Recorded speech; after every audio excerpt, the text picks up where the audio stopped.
The SR manuscript. 2 years of writing and research on the topic of semen retention. If you wish to physically own the works of the ancient archives, then this book is for you. As long as you are retaining, why would edging and lustful thought even matter? Because fluids can be lost from these practices, and loss of these fluids will deplete you. Many practicing semen retention are still losing their essence. This was something I was unaware of at the beginning, but came to understand over time.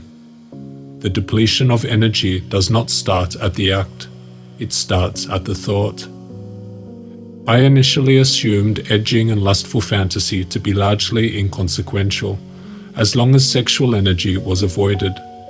Though I have learned over time that lust and edging can drain your energy just as much as a release.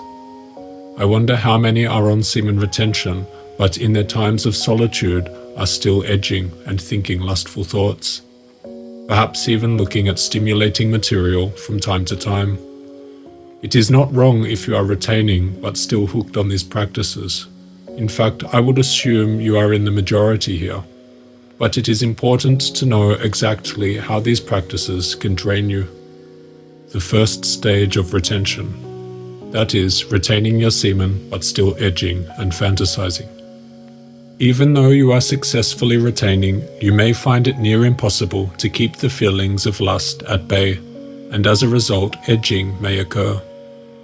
This is by no means a failed attempt, though it's an inefficient and perhaps even unsustainable way of practicing retention. This first stage is still a big step forward, and even if relapses occur from time to time, it should be seen as a major accomplishment. Even at this level, you are making a significant change to your old way of living, and the benefits will still be noticeable. It is important to recognize, however, that when edging is involved, you are still secreting and in many cases ejecting a portion of your seminal plasma. The testes are the producers of sperm, and these are generally only ejected via ejaculation. However, the seminal vesicles, the Cowper's gland, and the prostate each produce their own seminal secretions during arousal, which mix with the sperm before ejaculation. Each of these secretions contain substances of immense physiological value to your body. Substances such as zinc, lecithin, fructose, calcium, choline, spermine, spermidine, and so on.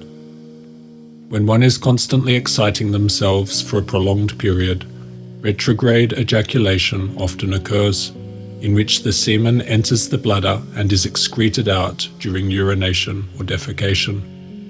Sometimes people notice substances in their urine after sex or edging, which are parts of semen. While some of the prostatic fluid can be reabsorbed if not ejaculated, producing and reabsorbing semen takes energy. It's perhaps not as simple as just resorbing the fluids to fully replenish the lost semen.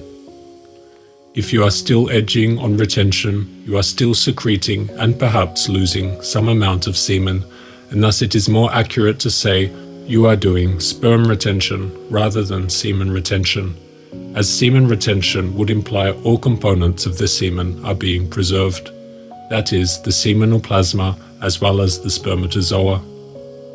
Also, in my own experience, edging seems to occasionally produce some mild inflammation, which is why I avoid it.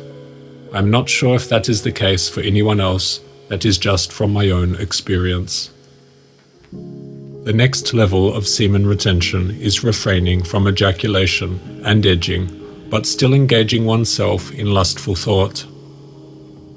Although many at this level are still thinking lustfully, they have at least conquered the most important hurdles, which are the avoidance of sexual release and sexual stimulation. The reason that this is not ideal, however, is that lustful thoughts are still draining you of energy. It is okay to feel the energetic buzz of sexuality and desire when in the company of a beautiful woman, but it need not be directed downwards to the reproductive organs. Lustful thoughts will drive this energy towards the reproductive glands and away from the other areas of the body. It does this through the bloods. Your circulating bloods get redirected by lust and thus diverted away from other areas in order to fill the genital area. When there is a lack of blood, there is a lack of nutrient supply. That is the theory as to why one who is constantly engaging the sexual function may in fact be depleting the rest of their body of adequate nutrition. We know that the overactivity of the gonads, known as hypergonadism, has been said to cause premature hair loss. It is listed as a common symptom. We also know that hair loss is connected to a lack of blood flow in the scalp. Whether that be due to androgens, DHT, or other causes, it seems the primary issue here is a lack of blood flow. Again, there is nothing conclusive, this is just my own perspective. If we are managing to retain our semen but are still caught up in thoughts of a sexual nature, then we are still bound to the forces of lust, and as a result, we are still depleting a significant amount of energy. Those addicted to lust are much like those addicted to other drugs. They will go to great lengths to get their fix. Such desires can destroy one's moral fabric and goodness in their soul. Desires can overtake the being like a parasite or external force and compel him to act out of self-gratification rather than out of love or compassion. Such desires can totally corrupt a man's mind and destroy all good qualities of his character. As a result, relations with others will sour, physical health declines, energy is depleted, and one accelerates his speed towards destruction, towards death. Although one at this level is refraining from sexual stimulation, they are still using their minds to get a taste of desire, and tasting desire only whets the appetite for further indulgence. Eliminate this desire. Lust will destroy you. Even if you've gotten control of your masturbatory habits and your edging, lust can still easily unravel all of your efforts and drain your soul completely. The final state is the state of pure thought and pure action. It is the ideal that one should strive for. It is known in the Hindu context as Brahmacharya. One that has escaped lust both in action and thought purifies his soul and elevates to a higher consciousness, to a higher plane of existence. The animal realm, that is, the realm in which all animals exist, is founded on instinctual desires. Man is ruler of the animal world because he has developed the ability to control desire. While animals are governed by their impulses, humans possess the ability to reflect, plan, and regulate their actions.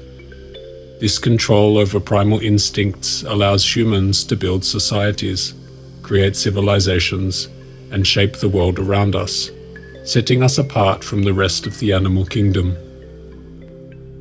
It is through this mastery over desire that we have achieved progress, cultivated reason, and established complex systems of culture, morality, and knowledge. Which direction do you wish to proceed in? The lower mind, represented by the testes, will take you down towards animal consciousness, while the higher mind, embodied in the brain, will guide you towards the higher principles of existence. That is why many of those in history that influenced the world, or those that achieved creative genius, also practiced strict continence. To attain the higher realms, one must sacrifice the lower realms.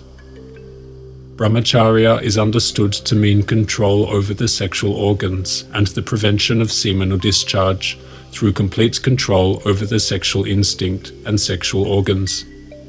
This becomes natural for the person who exercises self-restraint in all aspects of life. It is only when the observance of Brahmacharya becomes second nature to an individual that they derive the greatest benefit from it. Such a person should be free from anger and related passions. However, many of the so-called Brahmacharis that one typically encounters behave as though their primary goal in life is the display of bad temper.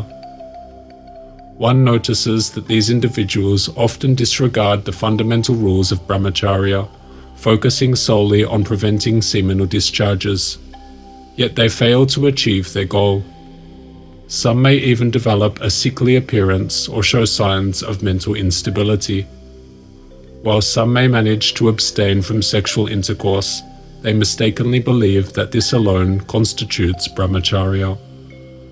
However, mere abstention from sexual intercourse cannot be termed Brahmacharya. As long as the desire for intercourse exists, one cannot be said to have attained it. Only someone who has completely burned away the sexual desire can truly be said to have gained control over their sexual organs. The absence of seminal discharges is a natural result of Brahmacharya, but it is not the entire picture. There is something striking about a true Brahmachari. Their speech, thoughts, and actions all clearly demonstrate the possession of vital force. Such a Brahmachari does not flee from the company of women. He does not hanker after it, nor does he avoid it even when it involves rendering necessary service. For him, the distinction between men and women almost disappears. No one should distort my words to use them as an argument in favor of licentiousness. What I mean to say is that a man whose sexual desire has been burned up ceases to make a distinction between men and women. It must be so. His conception of beauty changes. He will no longer focus on the external form. He or she whose character is beautiful will be beautiful in his eyes. Therefore, the sight of a woman called beautiful will not ruffle or excite him. Even his sexual organs will begin to appear different. In other words, such a man has so controlled his sexual instinct that he never experiences erections. He does not become impotent due to lack of the necessary secretions from the sexual glands. Rather, these secretions are sublimated into vital force that pervades his entire being. When you have eliminated desires, your life force energy has no means of leaking or escaping through the sexual organs, and thus that energy colors your entire being. It enriches your mind. It invigorates your body. It opens up your spiritual centers. One that is free from desire becomes truly enlightened, and can ascend the spiritual ladder. The attainment of this state is quite rare. Yet those that make it are greatly rewarded in this life and the next. Unlike others, you must see the renunciation of desire as a small price to pay. Living in this way will open a new world to you, a world much like that of when you were a child.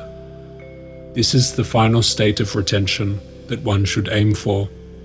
Not just the avoidance of sex, but the entire elimination of desire itself. The purification of your being. Once attained, your very existence will create ripples that spread far and wide. Your actions will have the power to move mountains, and in time you will reshape the world itself.